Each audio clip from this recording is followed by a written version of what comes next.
যে হারাম খায় সে হারামে তলিয়ে যায়, সে আর উঠতে পারে না। আমরা আলহামদুলিল্লাহ এখন অফিসার যাদেরকে পেয়েছি এদেরকে সহযোগিতা করবো সার্বিকভাবে, কারণ আপনারা সহযোগিতা না করলে এত বড় টেরিটরি এই অল্প 100-150 জন কনস্টেবলের জন্য খুব টাফ হয়ে যায়। আপনি যদি সহযোগিতা করেন আপনাদেরকে আল্লাহ বরকত দান করবেন।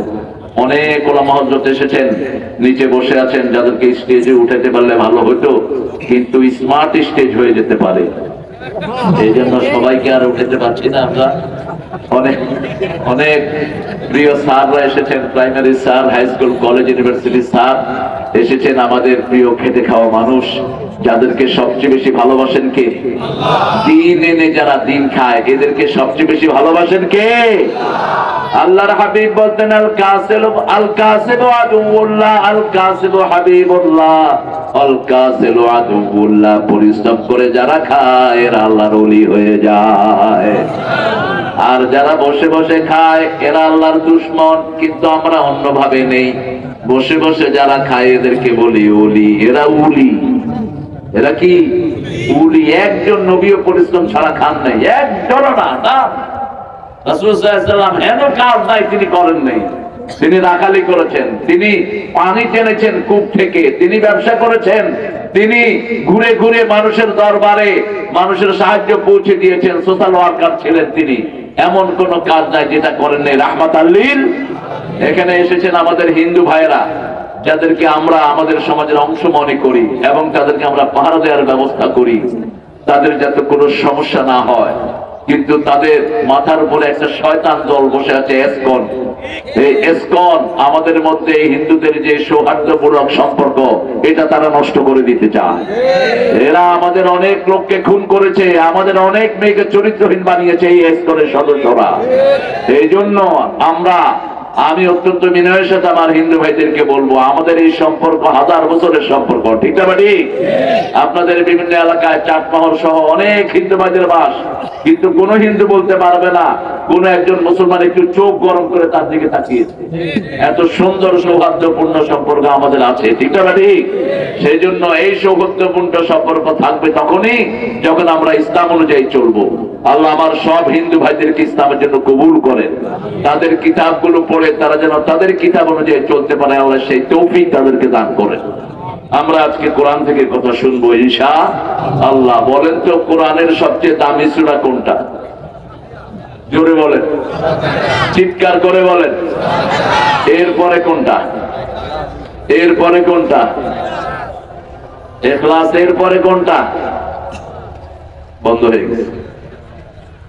এরপরে 4টা সূরা রাসূল বলছেন কোরআনের 1/4 সূরা কাউসার, সূরা নসর, সূরা কাফিরুন, সূরা জিলজাল। এক সাহাবী এসেছেন বিয়ে করতে, রাসূল জিজ্ঞেস করলেন মোহরানা আছে নাকি? আমাদের এখানে তো এখন মোহরানা লাগে না, যৌতুকের ব্যবস্থা আছে। পাবনাতে নাই অবশ্য, হ্যাঁ ভালো জানবে। যৌতুক খায়, যৌতুক যেগুলো খেয়েছো তোমরা জিনাকার, আজকে গিয়ে বোর মা পা ধরে মাপ চাইবা, তা কইয়া পারো, আবার মাটাকে ফেলায় না বলে পাগলের তো ফুল দিস নেই। মদ খায়া বলে কি ডাকে? কি ডাকে? মা ডাকে। খামার, মদের আরবি নাম কি? খামার, মানে যেটা আচ্ছাদিত করে দেয়, যেটা ব্রেনের স্বাভাবিক কাজকে ব্যাহত করে দেয়। এই জন্য কোন নেশা জাতীয় দ্রব্য ইসলামে হালাল না। যারা গাঁজা খাও, গাঁজা বিক্রি করো, তোমার ছেলেগুলোকে আল্লাহ গাঁজাখোর বানায় দিবেন। যারা মানুষের ছেলেকে মাতাল বানায়, তোর ছেলেকে আল্লাহ মাতাল বানায় দিবে। এই জন্য এখন সময় আমাদের সমাজ থেকে এগুলোকে উৎখাত করার জন্য। আমি আশা করব আপনাদের এই এলাকাতে এগুলো নাই, আছে, তবে মদ আছে পাবনায় খুব। কেন জানেন? ওই যে রাশিয়ার লোকগুলো আসছে, ওনারা খুব খায় এগুলো। এই রূপগুলো উঠায় দাও। আমাদের ছেলেদেরকে যেটা চরিত্রহীন করে এরকম প্রতিষ্ঠান আমাদের দরকার নাই। আমরা এমনিই ভালো আছি, ঠিক না ঠিক? ওখানে মদের বিরাট মার্কেট করে উঠেছে ওখানে ঈশ্বর দিতে। এটা যেন সরকার নজরে নেয়। ওরা মদ খেলে চলে যাক এখান থেকে, তাদের দেশে গিয়ে খাক। এই জাতীয় জিনিসের আমাদের দরকার নাই। আমরা এমনি স্বয়ং সম্পূর্ণ হয়ে আছি, আলহামদুলিল্লাহ বলেন। কারো কাছে কিছুর দরকার নাই, আগে চরিত্র প্রথম। কারণ আমরা দুনিয়াতে স্থায়ী থাকতে আসি নাই, আমরা এখান থেকে আরেক জায়গায় চলে যাব। সেই জায়গাটার নাম কি? রাসূল বললেন, আল কাইয়াস মান দানা নাফসাহু ওয়া আমিলা লিমা বাদাল মাউত, আল আজিজ মান ইত্তাবা হাওয়াহু ওয়া তামান্না আলাল্লাহ। সবচেয়ে জ্ঞানী মানুষ ওই মানুষ যে পরকালের জন্য কাজ করে আর নিজের জীবনকে সংশোধন করে, আত্মসমালোচনা করে। সবচেয়ে অপারক, সবচেয়ে বেকুব ওই লোক যে আশা করে আল্লাহ তাকে মাফ করে দিবে, কিন্তু মন যেটা চায় সেটাই করে। যেমন বিগত সরকার মন চেয়েছে মূর্তি বানিয়েছে, ঠিক তবে ঠিক। মন চেয়েছে মানুষের সম্পদ লুটে পড়ে নিয়েছে। এটা কোনোভাবেই কারোর জন্য উপাদেয় নয়, কারোর জন্য ফলপ্রসূ নয়। আমরা কাউকে কষ্ট দিব না। শিরকের সাথে আমাদের কোনো সম্পর্ক নাই। শিরক আছে যেখানে আমরা নাই, শিরক আছে যেখানে জান্নাত নাই। ওমাই ইউশরিক বিল্লাহি ফাকাদ হারামাল্লাহু আলাইহিল জান্নাহ ওয়া মাওয়াহুন নার। আল্লাহ বলছেন, যারা শিরক করবে আমি তার জন্য জান্নাত হারাম করে দিলাম, তার চিরস্থায়ী জায়গা হবে জাহান্নাম। আজকের মাহফিলটি কততম বলেন? 26তম সূরার নাম কি আপনারা জানেন? আমি একটু মনে করিয়ে দিব। সূরা কি নাম? সূরা মানে পরামর্শ। সূরা মানে কি? পরামর্শ। সূরাই সিদ্ধান্ত নেয় বলে সূরা। ওয়া আমরুহুম সূরা বাইনাহুম। রাসূল সাল্লাল্লাহু আলাইহি ওয়াসাল্লামকে আল্লাহ নির্দেশ দিলেন সূরা আল ইমরানের 157 নম্বর আয়াত, فبما رحمة من الله لنت لهم ولو كنت فظا غليظ القلب لانفضوا من حولك فاعف عنهم واستغفر لهم وشاورهم في الأمر فإذا عزمت فتوكل على الله إن الله يحب المتوكلين। ও নবী আলাইহিস সালাম, আপনি যদি কঠোর হৃদয়ের হতেন, আচ্ছা অসুবিধা নেই, খাওয়া দাওয়া করে দেন, হ্যালো, হ্যাঁ খাওয়া করে দেন, দিও দেন। সারা রাত জেগে ডিউটি করতে, 24 ঘন্টা ফোন খোলা থাকে এই ওসি সাহেবদের। অন কল ডিউটি বলে এতে, অর্থাৎ ফোন করলেই যেন পাওয়া যায়। তবে গত সরকারের আমলে কষ্ট গেছে খুব বেশি। মন্ত্রী এক একজন এক এক দিকে গেত, এদেরকে পাহারা দিতে দিতে শরীয়তপুরে একবার দেখি যে জঙ্গলে ভিতরে 3-4 জন পুলিশ। বললাম, কি ভাই আপনার এখানে? কয় উনি পায়খানায় গেছে, আমরা পাহারা দিচ্ছি। সেখান থেকে যদি কেউ উঠে নিয়ে যায়, এই জিনিস কি যে কষ্ট হয়েছে ওনাদের। আল্লাহ আমার ভাইদেরকে শান্তিতে ডিউটি করার তৌফিক দান করুন। আরো চিৎকার করে বলেন আমিন। আল্লাহ রাব্বুল আলামিন বলেন, নবী আপনি যদি কঠিন হৃদয়ের হতেন, আমাদের আলেমদের মধ্যে, হুজুরদের মধ্যে যারা একটু বড় হুজুর হয়ে গেছে, বিশাল মুড়ি থাকে, আছে না? কথা বলে না, হাত বাড়াইলে এটা যেন না হয়। আপনি ইজি গোয়িং থাকবেন, ইজি গোয়িং। প্রত্যেক নবী ইজি অ্যাক্সেস দিতেন মানুষকে। আল্লাহ বলছেন, ফাবিমা রাহমাতিন মিনাল্লাহ, তোমার অন্তর যদি রহমতে ভরা না থাকতো, লিনতা লাহুম, তোমার কাছে কেউ আসতো না। ফাফু আনহুম, তাদেরকে মাফ করে দাও, শর্তহীন মাফ। আস্তাগফির লাহুম, তাদের জন্য ক্ষমা চাও। যত কাজ করতে চাও তাদের সাথে পরামর্শ করো।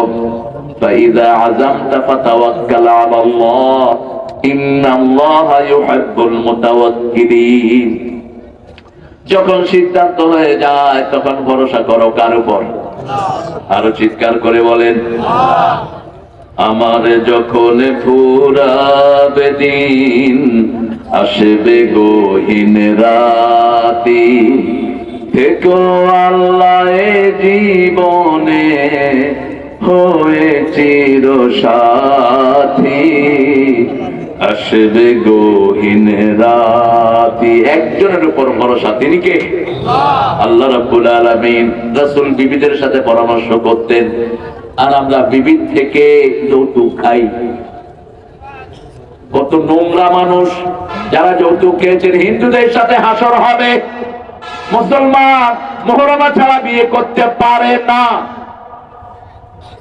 বিয়ের প্রথম কথাই হলো মহারানা। প্রথম কথা কি? বুখারী হাদিসে রাসূল বলছেন মহারানা যদি না থাকে বিয়ে করবি না। রোজা রেখে নিজের যৌবনকে হেফাজত করো।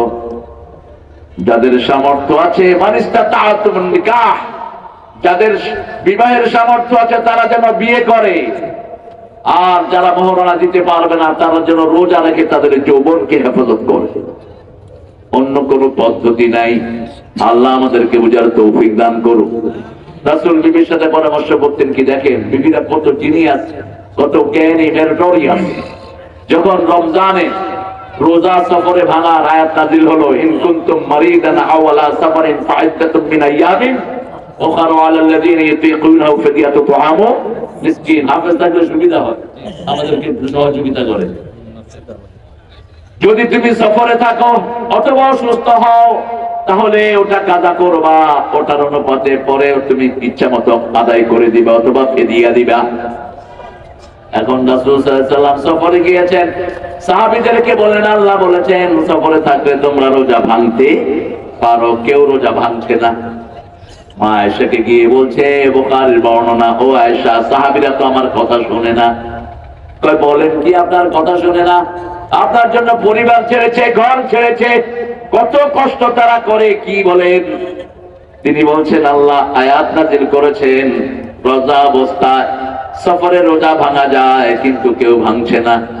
মা আয়েশা বলেন আপনি মুখে খেজুর দিয়ে বাহিরে যান, আপনি মুখে খেজুর খাইতে থাকেন, দেখবেন সবাই খাওয়া শুরু করবে। সুবহানাল্লাহ কইলেন না? রাসূল থেকে মুখে খেজুর দিয়ে খাইতেছে আস্তে আস্তে। সাহাবীরা কয় কি ব্যাপার, রাসূলের মুখ লড়ে কেন? চলো আমরাও মুখ লাগাবো। বাস সবাই ভাঙলেন। পরামর্শটা কার? কার? কার? মা আয়েশা। সুবহানাল্লাহ কইতে ইচ্ছে করো না?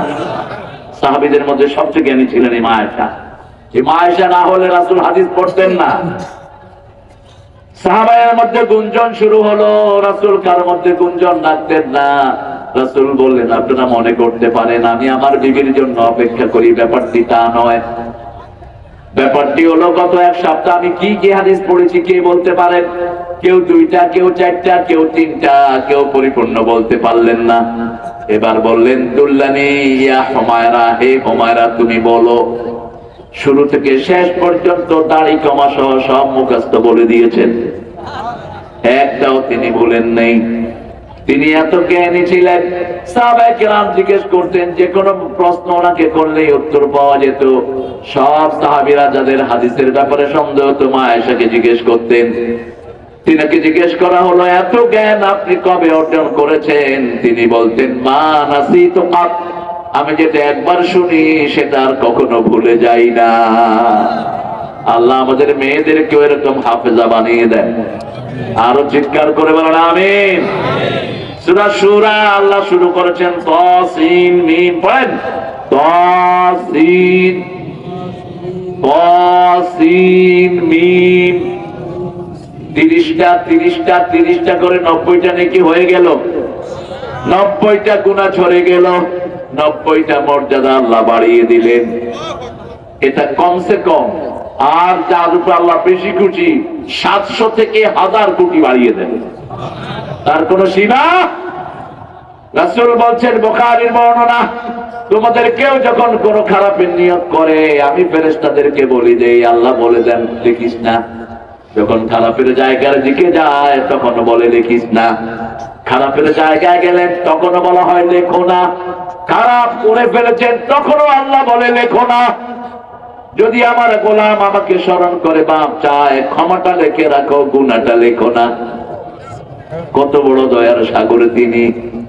এরপরে যখন দীর্ঘ সময় জিকিরও করে না, তওবাও করে না, তখন আল্লাহ বলে একটা গুনার জন্য একটা গুনাহ আমলনামায় লিখে দাও।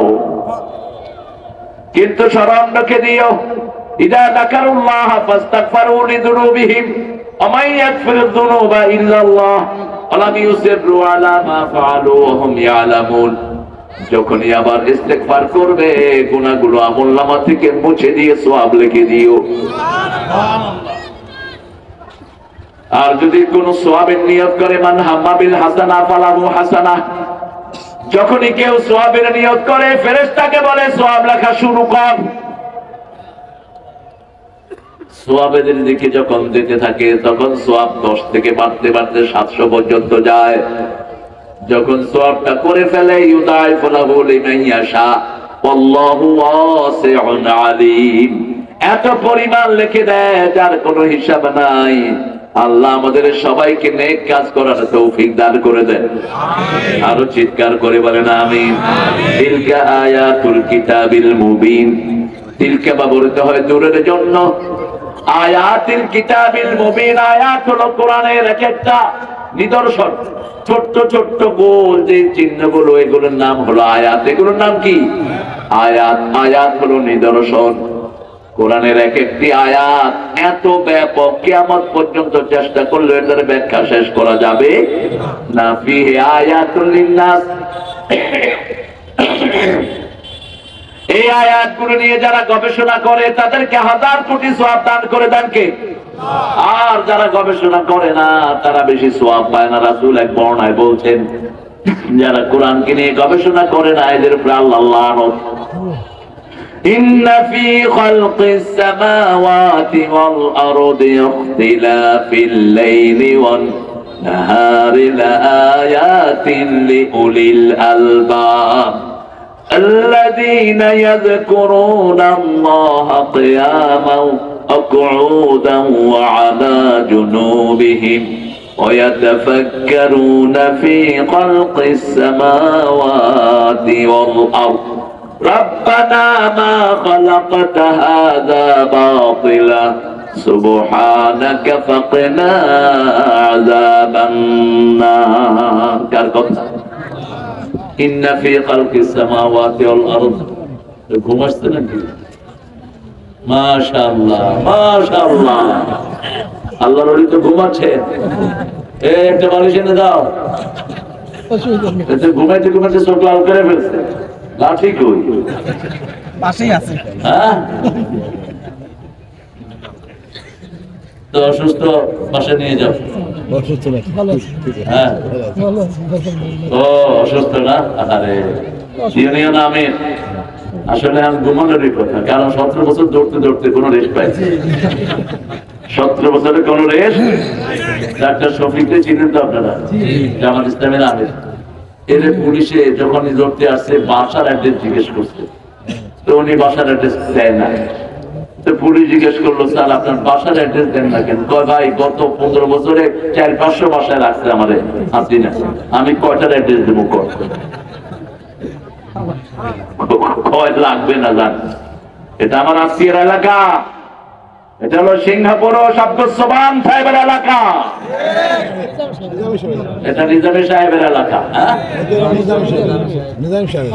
সোমান সাহেব সদরে, আর এটা সরাসরি। আপনারা আমার কি হয়েছেন? আপনারা সব আমার পুত্রা। নিজামী চাচা আমার বেয়াই ছিলেন, কিন্তু আমি চাচাই ডাকতাম। আমাকে বলতো, বাবা বুড়া বয়সে ভাইটাই বলো না, একটু ভেজাল। ওই যে নজিব, যেটা এটা আমার জামাই, ব্যারিস্টার নজিব মোমেন, বিয়ে আমি পড়াইছি। হ্যাঁ, আহা অনেক। এতদিন পরে জানলেন কেন ভাই? মতিউর রহমান নিজামী, আল্লাহ তার কবর থেকে জান্নাতুল ফেরদাউস বানিয়ে দেখি। আরো চিৎকার করে বলেন আমিন। কত অসাধারণ সিংহ পুরুষ ছিলেন। আমি বিয়ে করতে চাই কিন্তু আমি বেকার, কোনো কর্ম নেই। হ্যাঁ, আপনার জন্য হাদিস আছে একটা সুন্দর, এখন এর উপায় কি? উপায় বলিয়া দিব ভাইয়া। রাসূল সাল্লাল্লাহু আলাইহি ওয়াসাল্লাম বসে আছেন মসজিদে নববীতে, হাদিসটা শুরু করলাম। এক মেয়ে এসে বলছে, জাওয়াজ নিয়ে মুহাম্মদ, মুহাম্মদ মেরিনি, আমার বিয়ে করেন, আমাকে বিয়ে করেন। রাসূলের মতো লজ্জাশীল কোন নবী পৃথিবীতে নাই। তিনি নিচের দিকে তাকিয়ে আছেন। পাশের থেকে একজন সাহাবী এসে বলছে, হুজুর আপনি না করলে আমি আছি, আমাদের করা যায়। রাসূল বলছেন, তুমি মহারানা কি দিবা? বলছে, মহারানা তো আমার কাছে তেমন কিছু নাই। আরেকজন দরিদ্র সাহাবী এসেছেন, বিয়ে করবেন। রাসূল বিয়ে করতে আসলে জিজ্ঞেস করতেন, মহারানা কি দিবা? ওই সাহাবী বলছেন আমার কাছে কিছুই নাই। রাসূল বলছেন তোমার কাছে সূরা কাউসার আছে নাকি? আছে। সূরা নসর আছে নাকি? আছে। সূরা কাফিরুন আছে নাকি? আছে। সূরা জিলজাল আছে নাকি? আছে। এই চারটা সূরা যার কাছে আছে সে যেন বিয়ে করে। এই চারটা সূরা পড়বেন, বিয়ের যেই যেই জিনিস আপনার দরকার সব আল্লাহ আপনাকে দান করে দিবে।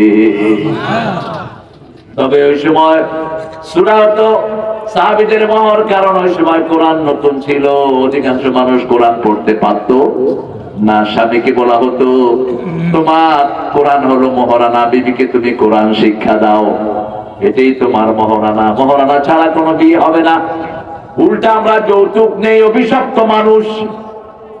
যৌতুক যারা খেয়েছো, জিনাকারের খাতায় নাম উঠিয়েছো, কিয়ামতের ময়দানে এই মেয়ে মাফ না করলে আল্লাহ তোরে মাফ করবে না।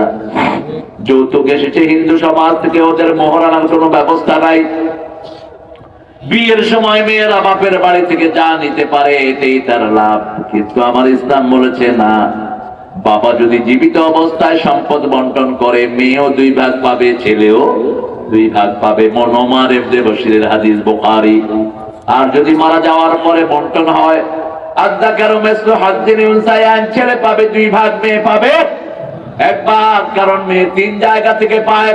মেয়ে পায় ছেলের থেকে, মেয়ে পায় জামাই থেকে, মেয়ে পায় বাপের থেকে, কিন্তু তার কোনো খরচ নাই। কোন মেয়ে যদি সারা জীবন 1 পয়সাও খরচ না করে সে গুনাহগার হবে না। আর মেয়ে যতদিন বাপের বাড়িতে আসবে খরচ কার? খরচ কার?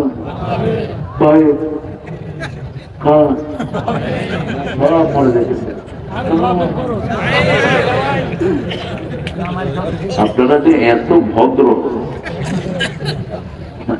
আপনাদের সুপুর মতো অবস্থা দেখতে।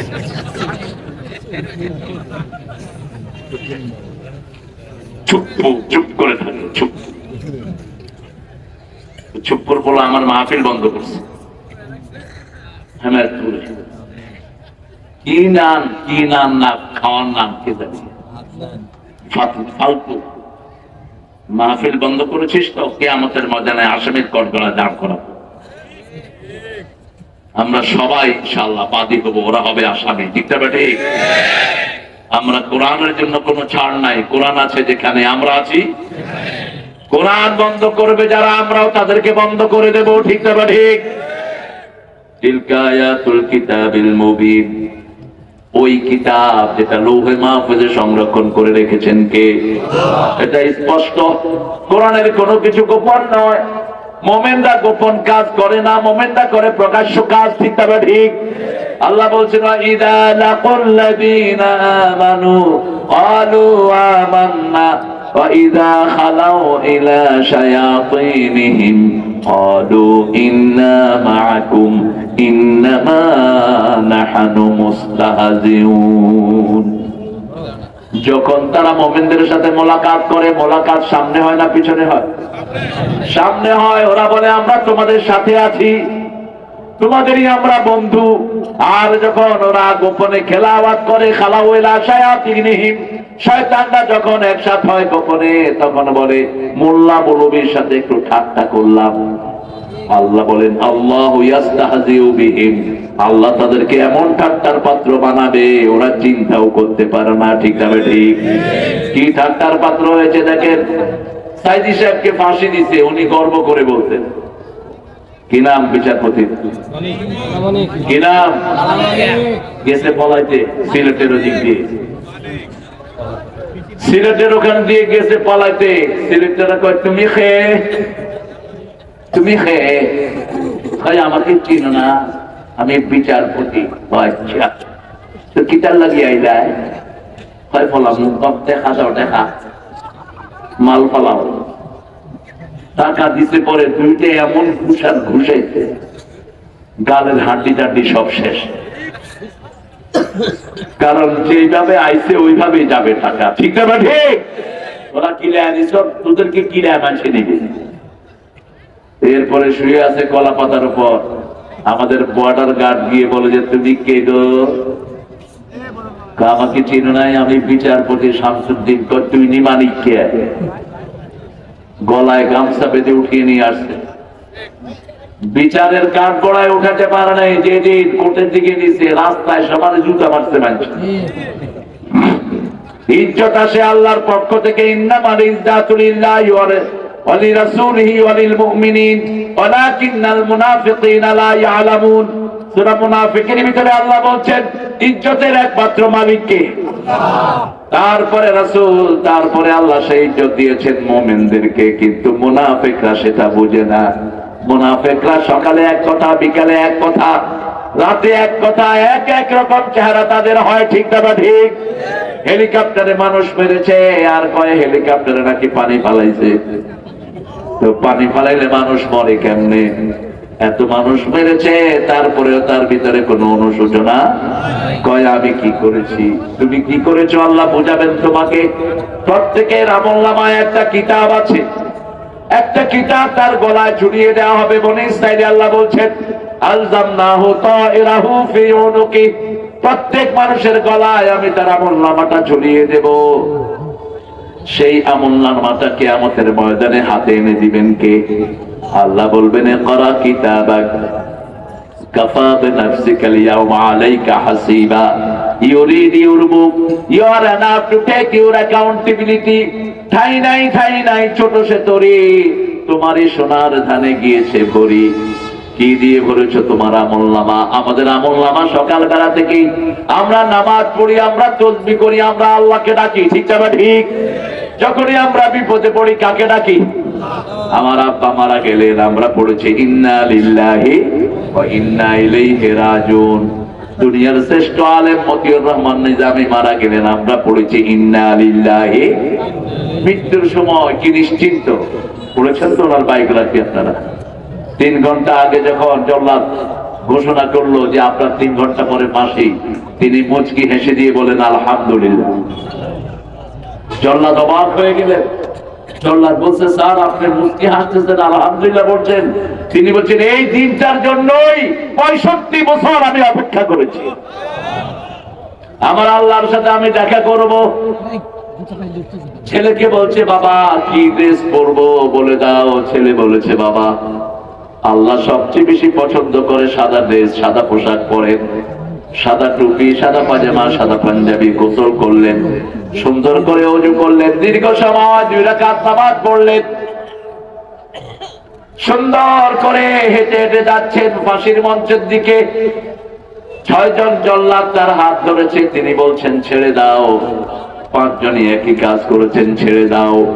বলছে স্যার এটা নিয়ম। বলছে আমি তোমাদের নিয়ম মানি না, ওটা ফাঁসি নয়, ওটা আমার জন্য জান্নাতের মালা।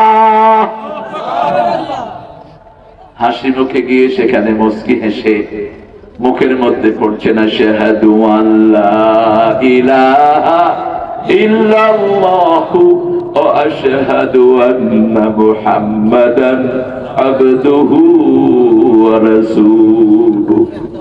এর চেয়ে নিশ্চিত শাহাদাতের মওত আর কি হতে পারে? রাসূল সাল্লাল্লাহু আলাইহি ওয়াসাল্লাম নিজের ঘরের দিকে যাচ্ছেন, ইহুদি ডেকে বললেন রাসূল আমার ছেলেটা খুব অসুস্থ, কোন হিন্দু যদি আপনাকে ডাকে তার ঘরে যাবেন, তার কথা শুনবেন, তার সেবা শুশ্রূষা করবেন, এটাই সুন্নাহ। এটাই কি সুন্নাহ? রাসূলকে বলছেন সমস্যা না, কথা বলছেন কেন? কিছু লাগবে না? রাসূল সাল্লাল্লাহু আলাইহি ওয়াসাল্লাম গিয়ে ছেলের মাথায় হাত দিয়ে বলছে আসলিমিয়া বুনাইয়া, হে ছেলে তুমি কালেমা পড়ে মুসলমান হয়ে যাও। মৃত্যু পথযাত্রী। কার ছেলে? কার? ইহুদির ছেলে। এখন ইহুদির দিকে তাকিয়েছে, ইহুদি মাথা ঝুঁকি দিয়ে বলছে মুহাম্মদ যা বলে তাই করো। ছেলে পড়ে নিয়েছে লা ইলাহা ইল্লাল্লাহু মুহাম্মাদুর রাসূলুল্লাহ সাল্লাল্লাহু। কালেমাও শেষ, জীবনও। রাসূল বললেন একটু আগে জাহান্নামে ছিল, এখন ছেলেটা জান্নাতি হয়ে গেছে। রাসূল বলছেন লাক্কিনু মাউতাকুম বিল কালিমাত। ও আমার উম্মতেরা যখনই মুমূর্ষু রোগী পাও ওর পাশে গিয়ে পড়ো লা ইলাহা ইল্লাল্লাহ, লা ইলাহা ইল্লাল্লাহু মুহাম্মাদুর রাসূলুল্লাহ সাল্লাল্লাহু তিলকা আয়াতুল কিতাবিল মুবিন লাআল্লাকা বাখিরুন নাফসাক আল্লা ইয়াকুনু মুমিনিন। রাসূল খুব পেরেশানিতে থাকতেন, নিজেকে ধ্বংস করে দিতে চাইতেন। কেন মানুষ কালেমা পড়ে না? লাআল্লাকা বাখিরুন নাফসাক, মনে হয় আপনি নিজেকে ধ্বংসই করে দিবেন, আপনি নিজেকে বিস্তৃত করে ফেলবেন। কেন মানুষ ঈমান আনে না? ঈমান আনার জন্য সারাদিন পেরেশানিতে থাকতেন। রাহমাতাল লিল আলামিন, সকালে বিকালে দুপুরে রাতে মানুষকে দাওয়াত দিতেন, লা ইলাহা ইল্লাল্লাহু মুহাম্মাদুর রাসূলুল্লাহ সাল্লাল্লাহু। আমরা আজকে এখন একটা সিদ্ধান্ত নেব, আমরা যারা এখানে এসেছি প্রতিদিন 10 জন মানুষের কানে পৌঁছাবো লা ইলাহা। পারবেন তো? পারবেন তো? 10 জন মানুষকে কালেমা শোনাবেন, কালেমা শোনায় মসজিদে রাখবেন। যদি বলে যে ভাই আমি তো কালেমাটা পারি, ভাই একটু স্মরণ করা দিলাম, আপনি মসজিদে আসবেন। মসজিদে না আসলে কালেমা থাকে না। আমাদের অনেকে নামাজ পড়ে না, কবে তো নামাজ পড়ে ঈমান খুব মজবুত আছে। তোর তো ঈমান বুঝেছি না, তুই বুকের হাড্ডির নাম তো ঈমান না। এক ওয়াক্ত নামাজ ছেড়ে দিবেন, কাফেরের খাতায় নাম উঠবে। এই আশার নামাজ যারা পড়লেন না, মারা যাওয়ার পরে ফেরাউনের সাথে দেখা হবে, নমরুদের সাথে দেখা হবে। আর যারা পড়েছেন জামাতে, ফজর জামাতে পড়বেন, সারা রাত তাদের নামাজ হয়ে যাবে। এটা এখন কন্টিনিউয়াস প্রসেস। একদিন করলে চলবে, অনেক দিন এরকম নয়। প্রতিদিন নতুন দিন আসবে, আমাকে নতুন ভাবে নামাজ পড়তে হবে। ঠিক যাবে? ঠিক।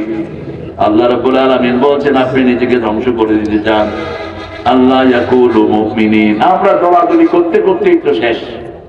এই দল, এই দল, অমুক দল, অমুক পার্টি, এমুক পার্টি। এখন আল্লাহর রহমতে এগুলো ক্ষান্ত দেয়। আমরা এক দল, আমরা এক দল। মসজিদে যায় যারা, সব এক দল। ঠিক না বেটি? কার কথা? কার কথা? আল্লাহর কথা। রাসূল বলতেন মান সাল্লা সালাতানা ওয়া ইস্তাকবালা কিবলাতানা ওয়া ওয়াকালা যাবিহাতানা ফাযালিকাল মুসলিম ফি জিম্মাতিল্লাহি ওয়া রাসূলি। যারা আল্লাহর কিবলাকে কিবলা মানে, আল্লাহর সালাত আদায় করে, আল্লাহর দেয়া অনুযায়ী কুরবানি করে, তারা সবাই হলো মুসলমান।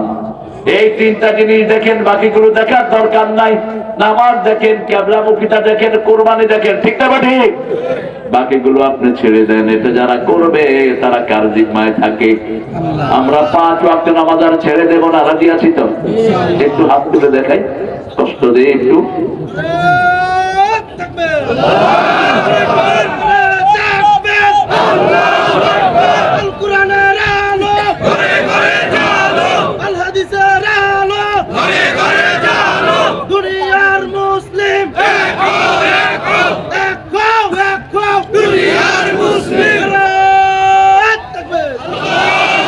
বলেন, হাতগুলো রেখে বলেন, হে আল্লাহ, আপনার নামে শপথ করছি, জীবনে আর কোনদিন ফরজ নামাজ, ফরজ রোজা, ফরজ পর্দা, ফরজ কোরআন মানা ছেড়ে দেব না।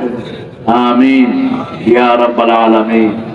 হাতগুলো নামাই। প্রিয় ভাইরা, আমরা এখন কত দলে বিভক্ত হয়েছি দেখেন। বাংলাদেশের সবচেয়ে বড় দল কোনটা? বলেন। সবচেয়ে বড় দল জামাত ইসলাম। আল্লাহ কবুল করুক। হ্যাঁ, দিনের দিক থেকে বড় দল এটা, কিন্তু মানুষ হিসেবে বড় দল কোনটা? বিএনপি, এরপরে আওয়ামী লীগ, এরপরে জাতীয় পার্টি, এরপরে জামাত, এরপরে আর কি আছে?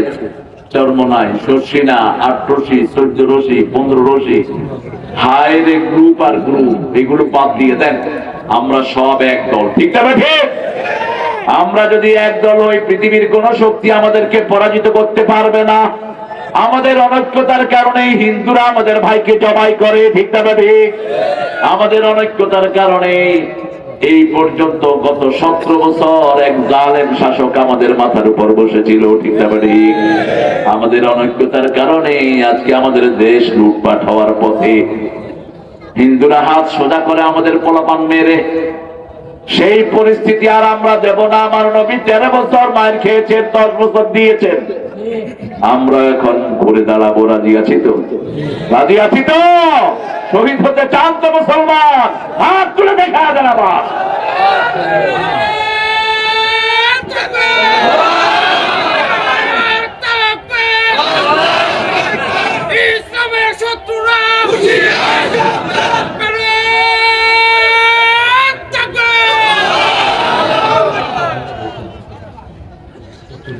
তোমরা মনে করো না আমরা মরে গেছি। আল্লামা ইকবাল কত সুন্দর কথা বলতেন, ভারতের জাতীয় সঙ্গীতে আল্লামা ইকবালের লেখা, আর আমাদের 93% মুসলমানের দেশে জাতীয় সঙ্গীত লিখতে কবি। মরার পরে এটা লেখলো কেমনে, আমি তো সেটাই জিজ্ঞেস করি। 1941 সালে তিনি মারা গেলেন। স্বাধীন হয়েছে কবে? স্বাধীন হয়েছে কবে? 71। তো উনি লেখলেন কেমনে এটা? 1903 সালে তিনি ক্যালকাটাকে নিয়ে লিখেছেন এই গান, সিরাজের বাংলাকে নিয়ে। এবং সিরাজের বাংলাকে টুকরা করেছে রবি ঠাকুর সহ কিছু ইংরেজদের 5 আনা গোলাম। বাংলা, বিহার, উড়িষ্যা, ত্রিপুরা নিয়েছিল বাংলা এই টেরিটরি, সেটাকে ভেঙে বলছে মূর্খ জাতিকে শুধু বঙ্গরাজ্য দিয়ে ক্ষান্ত হও। ঢাকাতে যেন বিশ্ববিদ্যালয় হইতে না পারে সবচেয়ে বেশি বিরোধিতা করেছে কে? এই লোক। তিনি বলেছে এরা মূর্খ, কথাই বলতে পারে না, এদেরকে বিশ্ববিদ্যালয় দেওয়ার দরকার কি? তিনি তার আকীদা থেকে লিখেছেন, তিনি লিখেছেন আমার সোনার বাংলা, আমি তোমায় ভালোবাসি। আমরা ভালোবাসি আল্লাহকে, ঠিক না ঠিক? কারণ আল্লাহ বলছেন সূরা বাকারার ভিতরে, আল্লাযীনা আমানু আশাদ্দু হুব্বান লিল্লাহ, যারা ঈমান এনেছে সবচেয়ে বেশি ভালোবাসবে কাকে? আল্লাহকে ভালোবাসবে। রাসূল বলেছেন যারা ঈমানের স্বাদ দিতে চায় তারা যেন আল্লাহকে ভালোবাসে। ঈমানের স্বাদ তারাই পাবে যারা কাকে ভালোবাসবে? আল্লাহকে ভালোবাসবে। চিরদিন তোমার আকাশ, আকাশ কার? বাতাস কার? একটা শব্দ বসিয়ে দিলে গানটা ওকে হয়ে যেত। যদি থাকতো বেচারা তাহলে আমি কি পরামর্শ দিতাম, মিয়া মারা তো যাবা, কি নিয়ে যাবা আল্লাহর কাছে? আমার মাবুদ আল্লাহ, আমি তোমায় ভালোবাসি। চিরদিন তোমার আকাশ, তোমার বাতাস আমার পানে, ও আল্লাহ আমার পানে নামায় রহম। মাবুদ আল্লাহ, আমি তোমায় ভালোবাসি। ঠিক আছে তো? কথা বল না কেন? এটা অনেক আগে আমি বলেছিলাম, ওই সময় আমার বিরুদ্ধে মামলা করেছে ওনারা, অনেক আগে, আপনাদের এই অকারেন্সের অনেক আগে। আর বিগত সময় তো এটার পক্ষে বিপক্ষে বললেই তো সে জেলে। ওনাদের বাপের ছবি আঁকছে একটা ছোট্ট ছেলে, ছবি দেখা হলো কেন? ওই ছেলে 3 বছরের জেল হয়েছে।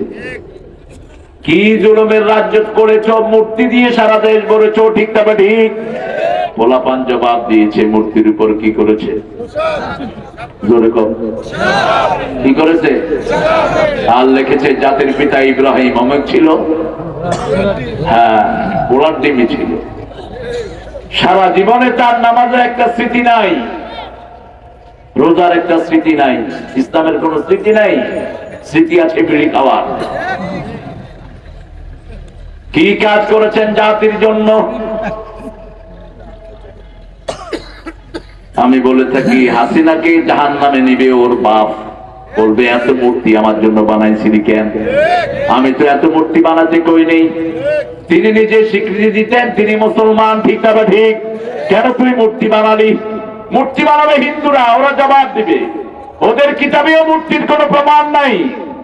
ওরা মূর্তিগুলো বানায়, কিছুদিন পরে নিয়ে পানিতে চুবায়। কথা বল না কেন? আর নজরুল সেটা যখন বললো, নজরুলের মোল্লারা কয় কাফের। নজরুল বলছে ভগবান বুকে মারি আমি পদচিহ্ন। মোল্লারা যখন তারা কাফের বললো, নজরুল বললো দেখেন ওরা যখন মূর্তিগুলো চুবায়, চুবানোর সময় মূর্তির উপরে তারা কি করে? কি করে? পা দেয় কিনা? আমি তো সেটাই লিখছি, আমি তো অন্য কিছু লিখিনি। বাস এক কথায় জবাব শেষ। আপনি যে কোনো হিন্দু বাইরে জিজ্ঞেস করেন বিপদে পড়লে কাকে ডাকেন, দেখবেন বলবে বিপদে পড়লে আমরাও আল্লাহরই ডাকি। কারণ কলিজার ভিতরে কার নাম লেখা আছে? মিশরের একজন ডাক্তার প্রথম ওপেন হার্ট সার্জারি শুরু করেন আজ থেকে 150 বছর আগে, 200 বছর আগে। তো তিনি যখন ওপেন হার্ট সার্জারি করতেন, হার্টটা খোলার পরে তিনি হার্টের ওই সবগুলো যা যা করা দরকার ওগুলো করে হার্টটা আবার সিলাই দিতেন। তিনি হার্টটাকে ভালো করে দেখতেন না, আর শেষ করে তিনি 2 রাকাত নামাজ পড়তেন, আল্লাহ শুকরিয়া আদায় করতেন। আজকে হার্ট খোলার পরে তিনি দেখে শুধু কাঁদছেন আর কাঁদছেন। লোকেরা জিজ্ঞেস করছে ওনার জুনিয়র ডাক্তাররা, স্যার আপনি প্রত্যেক দিন তো হার্ট অপারেশন করে 2 রাকাত নামাজ পড়েন, শুধু কাঁদছেন কেন? ডাক্তার জবাব দিচ্ছে, আমি তো এতদিন হার্টটা ঠিক মতো দেখি নেই, এখন রক্ত সরিয়ে হার্টের দিকে তাকিয়ে দেখি হার্টের উপরে আল্লাহর নামটা সিল মারা আছে। এই হাত নিয়ে কিভাবে আল্লাহর বিরুদ্ধে কথা বলস? এই হাত নিয়ে কিভাবে আল্লাহর বিরুদ্ধে আইন পাস করস? এই হাত নিয়ে কিভাবে রাসূলের বিরুদ্ধে কথা বলস? এই হাতই তো আল্লাহর নাম সেখানে লেখা, আর আল্লাহ বলছেন আলা বিযিকরিল্লাহি তাতমাইন্নুল। এই ছেলে উঠলা কেন? এই